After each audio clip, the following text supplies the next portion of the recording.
Olá, bem-vindos à disciplina de Engenharia de Software do curso de Licenciatura em Computação da Universidade Federal do Maranhão.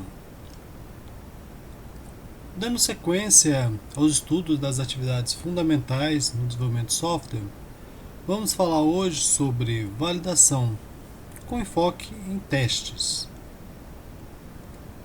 Então, iremos falar brevemente sobre a atividade mais geral, que se chama validação e verificação. Nessa primeira parte, vamos apresentar apenas os conceitos mais básicos sobre testes. E na segunda parte, detalharemos o processo de teste e os tipos de teste.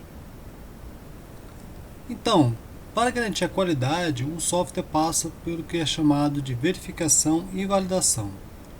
A verificação tem como objetivo assegurar a consistência, completitude, a corretude do produto em cada fase do ciclo de vida de software. Então, uma pergunta que é feita durante a verificação é: estamos construindo o produto de maneira certa, de maneira correta? Por outro lado, a validação tem como objetivo assegurar que o produto final corresponde aos requisitos do usuário. Estamos construindo o produto certo?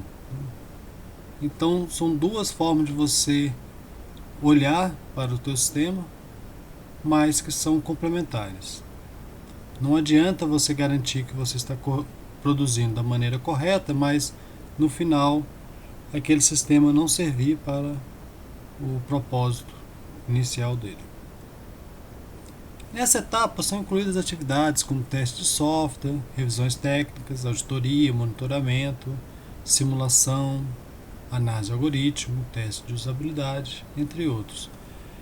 Porém, nesta aula a gente vai focar apenas em testes de software.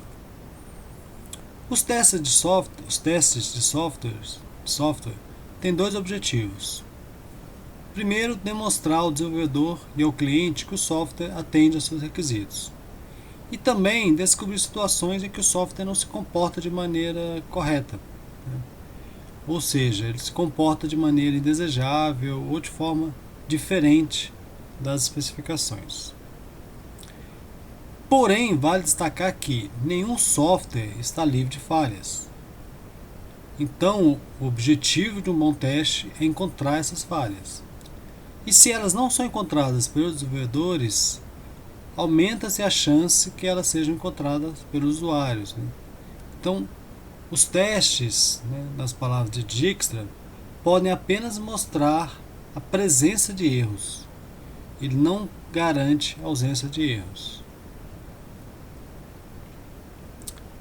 Então, tem alguns conceitos aqui como defeito, falha e erro, que são conceitos que a gente utiliza muito no dia a dia e que vale a pena a gente entender melhor.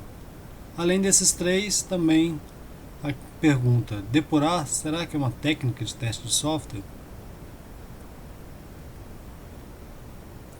Então, para a gente tentar entender melhor isso, vamos pensar num exemplo.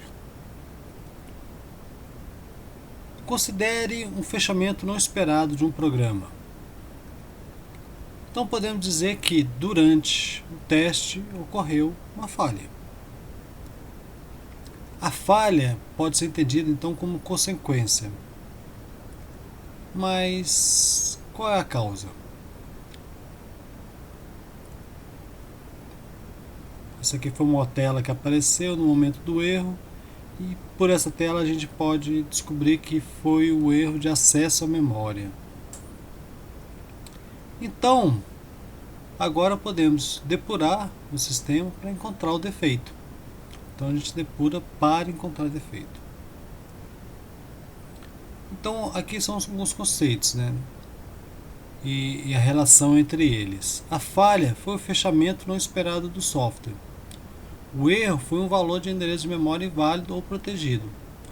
O defeito estava na codificação. Por exemplo, o programador esqueceu de inicializar uma variável. Então aqui está a melhor relação entre eles. Então defeitos podem causar a manifestação de erros. Erros podem gerar falhas. E a falha é um comportamento inesperado que afeta diretamente o usuário. E lembrando que uma falha pode ter sido causada por diversos erros. E alguns erros podem nunca causar uma falha. Então, sempre vai ter erros escondidos no teu sistema. De um modo um pouco mais formal, né, a gente pode falar que defeito é um passo, processo ou definição de dados incorretos, como por exemplo uma instrução ou comando incorreto. O erro é a diferença entre o valor obtido e o valor esperado, ou seja, qualquer estado intermediário incorreto ou resultado inesperado na execução do programa constitui um erro. A falha é a produção de uma saída incorreta com relação à especificação. E é importante a gente destacar que um software falha quando ele não está de acordo com o esperado pelo usuário. O ponto aqui não é a questão apenas dos requisitos, mas o que o usuário espera. Porque às vezes o que o usuário espera não é exatamente o que foi especificado, mas se não atendeu a expectativa do usuário, aquele sistema falhou. E é importante a gente destacar que os defeitos e erros são normalmente introduzidos na transformação de informações entre as diferentes fases do ciclo de desenvolvimento. Aqui temos uma figura muito clássica, né, presente em muitas aulas de engenharia de software, e ela até hoje ela ainda é bastante relevante. Ela destaca problemas de comunicação, né, e no contexto desta aula, ela destaca também os defeitos que foram inseridos no decorrer desse processo, né? Desde a definição do cliente até o quanto que o cliente pagou, o que o cliente realmente precisava. Como o que o cliente precisava não foi o que foi entregue, instalado, temos aqui também uma falha. Então aqui a gente encerra a primeira parte dessa aula, né? No próximo encontro vamos falar mais sobre testes, falando sobre processos e tipos de teste. Até o próximo encontro.